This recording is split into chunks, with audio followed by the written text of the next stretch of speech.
क्या उसके चचेरे भाई ने उसे मारा या किसी और ने उन दोनों को मार के अलग अलग फेंका। दोस्तों, इस वीडियो में मैं दो ऐसे केसेस कवर करने जा रहा हूं जो उत्तराखंड में बहुत ज़्यादा वायरल हो रखे हैं। पहला केस जो विकास नगर में एक मनीषा तोमर के साथ हुआ उसको कवर करूंगा। इसमें मैं आपको बताऊंगा क्या उसके चचेरे भाई ने उसे मारा या किसी और ने उन दोनों को मार के अलग अलग फेंका। ये एक जांच का विषय बना हुआ है, तो पहले इस केस के बारे में बात करते हैं। मनीषा तोमर 12वीं की एक छात्र जो विकास नगर के ढालेपुर की रहने वाली है। ये लड़की दांत से संबंधित दवाई लेने अपने चचेरे भाई सुरेंद्र के साथ विकास नगर जाती है। उनका एक सीसीटीवी फुटेज भी है जहां पर वो पेट्रोल पंप के सामने दिखाई दे रहे थे। जब परिवार वाले उस लड़की का इंतजार कर रहे थे शाम को घर आने का, तो वो लड़की घर नहीं आई।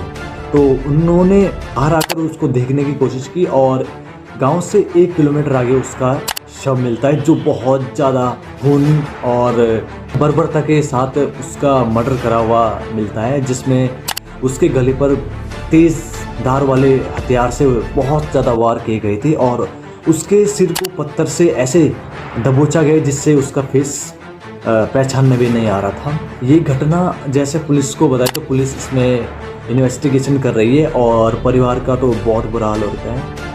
तो इस केस में एक सवाल आता है दोस्तों, क्या उसके भाई ने उसे मारा या फिर ऐसा भी तो हो सकता है कि किसी और ने दोनों को मार डाला हो और एक का शव इधर फेंका, एक का शव कहीं और फेंका हो, जिससे कि ये मामला उस पे जाए और इसका कोई साफ कोई ऐसा इन्वेस्टिगेशन ना हो। तो लेकिन मैं अगर मेरी वीडियो कहीं जाती है लोगों तक, तो मैं तो ये कहना चाहूँगा कि इसको दोनों टाइप से देखा जाए इस केस को।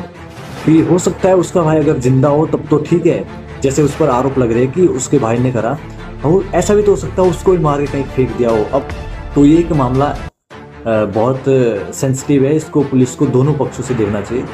अब दूसरे केस पर आते हैं। ये दूसरा केस है जो विकास नगर का ही है, कश्मीरी युवक के साथ जो मारपीट हुई।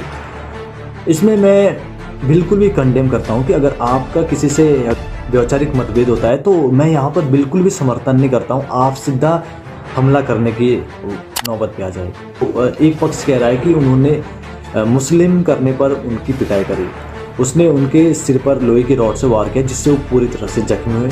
लेकिन उनकी जो पत्नी है उनके साइड से ये देखने को मिला कि वो उनकी पत्नी को गलत इशारे और गलत तरीके से उनके साथ ऐसी हरकतें कर रहे थे जिससे उनको गुस्सा आ गया और उन्होंने गुस्से में उनको मारा।